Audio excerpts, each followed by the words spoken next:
नमस्कार मु मनीषा आपण मानक स्वागत करुच्ची मो चैनल रे। आज आम तैयारी करबा चूड़ा को लेकिन गोटे टेस्टी इजी स्नैक्स रेसिपी खाइबा पई तो बहुत भल लगे। ऊपर क्रिस्पी भितर बहुत सॉफ्ट। आपण मानक जेते बेले चटपटा खाइबा को इच्छा होउची ताहाले आपण माने तैयारी करिकि संगे संगे खाई परिबे। मात्र 15 मिनिट रे एटा रेडी हे जिवो। आपण माने संध्या समय रे भी चा सहित बनै कि खाई परिबे। चलंतु आज रेसिपी स्टार्ट करबा। चूड़ार स्नैक्स बनैबा पई एठी मु नेछि गोटे कप चूड़ा। तो आपणक पाखरे जो टाइप रो चूड़ा अछि आपण सेटा नै परिबे, मोटा किंबा पतला सबु चलिबो। तो चूड़ा को पानी देकी 3 रु 4 थर भल भाबरे धोई दबा, जहा द्वारा कि जहा भी सेथिरे मैला थिबो सबु धोई हेकी बाहरी जिवो।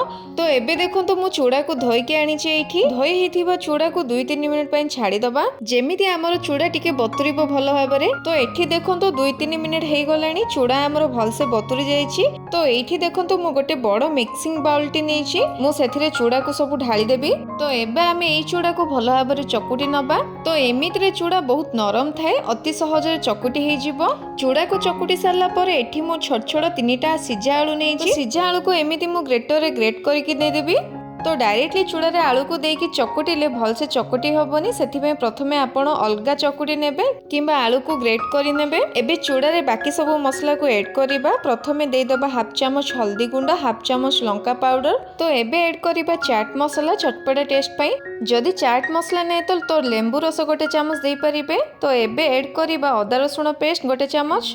एबे मु ऐड करिबे भजा होइथिबा बादाम को। मु बादाम को टिके दरदरा छेचिकी नेछि, ताको एठी गोटे चामच ऐड कर देबी। जदि आपणक पाखरे बादाम नै ताहाले बादाम को स्किप मध्य करि परिबे, बट एइटा देले ना बहुत बढ़िया टेस्ट आसी थाए, पार्टी रे गोटे क्रंचीनेस आसी जिवो। एठी 2टा बड़ चामच सुजी दे देबी। सुजी देबा द्वारा हमर स्नैक्स रे क्रिस्पीनेस आसीबो, माने खाइला बेले कुडमुट लागिबो। तो एबे आमे सबु जिनिस को भल भाबरे हाथ रे चकुडी नबा। एठी जिमिति हमर सबु जिनिस भल भाबरे मिसि जिवो, आ गोटे डो सेव एठी तयारी हे जिवो। एठी आपण बिल्कुल भी पानी यूज करिबेनी, जेमिति कि हमर चूड़ा रे आलू रे ऑलरेडी मॉइस्ट अछि। तो पानी बिल्कुल भी देबेनी। एठी देखि पारुथबे मु केते बढ़िया से चकुडी देइछि, अटार गोटे डो भलिया हे जाइछि।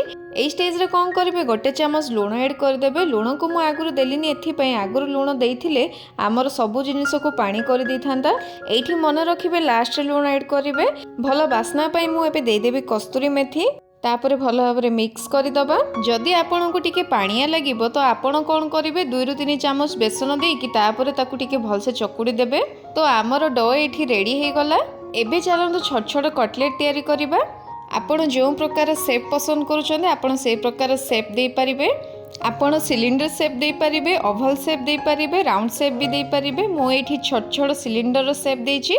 तो एबे मु मझे मझे छुरी साहाଯ୍य रे एमिति कट करि देबी। तापरे हाथ रे एही बोली सिलिंडर शेप दे देबी। तो आज रे रेसिपी टी पसंद आसुछि तो प्लीज लाइक करिवे, शेयर करिवे। आ जदि चैनल रे नुआ अछंती सब्सक्राइब करि नाहंती ताहाले प्लीज सब्सक्राइब करि नियंतु। आ पाखरे थिबा छोट बेल आइकन को मध्य क्लिक करिवे, जहा द्वारा मु जहा भी वीडियो अपलोड करूछि तार नोटिफिकेशन आपण माने पाई परिबे। ताहाले एबे देखंतु मु सेम उपाय रे सब गुडा को एठी सिलिंडर शेप रो तयारी करि देइछि। एबे एठी देखंतु मु सब तयारी करि देइछि, बढ़िया देखा जाउछि ना। आपण चाहिले एहा को एमिति तयारी करिकि फ्रिज रे स्टोर करिकि 7 रु 8 दिन पर्यंत रखि परिबे। जेते बेले इच्छा हबो एहा को तेल रे छाणी की खाई परिबे। एबे चलंतु आमे एहा को फ्राई करिबा। मु फ्राई करिबा पई एठी गोटे पेन रे मु तेल नेइछि। आ तेल जेते बेले भल भाबरे गरम हेबो सेते बेले आमे कटलेट को तेल रे दे दबा। आ तेल जेते बेले भल से गरम हेइ नथिबो बिल्कुल भी कटलेट देबेनी, नहेले तेल रे पड़िला माने कटलेट आमर खोली जिवो। तो मने रखिबे तेल भल से गरम हेबा समय रे कटलेट को दे देबे। तो एहा को आपण हाई फ्लेम रे ही प्रथम रु शेष पर्यंत फ्राई करिवे, बिल्कुल भी लो फ्लेम रे करिवेनी। एठी आउ गोटे कथा मने रखिबे, आपण तेल रे कटलेट को कम ही देबे। अधिका देले कोन हेबो ना तेल रो टेम्परेचर को डाउन करि दबो, आउ आमर कटलेट भांगीबार चांसेस अछि।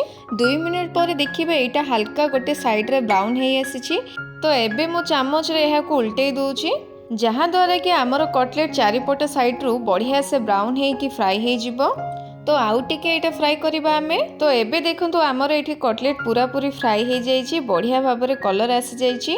तो मते एटा फ्राई करिबा पे 4 रु 5 मिनिट समय लागिला। पुणी मीडियम टू हाई फ्लेम रे मु रखिके एटा छाणीछि। आउ जेते बेले आपण कटलेट पकेइबे मने रखिबे सेटा गरम तेल रे ही पकेइबे।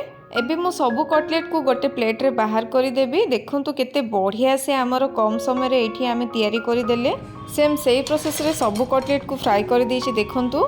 तो आपण एई कटलेट को जे कोनोसी सॉस सहित खाई परिबे। मु आज एहा को टमाटो सॉस सहित सर्व करूछि। देखंतु केते कम समय रे चटपटा रेसिपीटी तैयारी हो जाइछि। आमर घरे थिबा कम सामान रे आमे एहा को तैयारी करि पारुछे। आपण सबु एई स्नैक्स को गरम रे ही सर्व करिवे, ठंडा रे खाइले जमा भी भलो लागिबोनी। तो घरे एमिति स्नैक्स बनांतु, केमिति लागिला आपणकर अनुभूति मो सहित शेयर करंतु। ताहाले आजि पई रहिली आउ गोटे नुवा रेसिपी नेकी आसीबी। सेही पर्यंत रहुछि, धन्यवाद।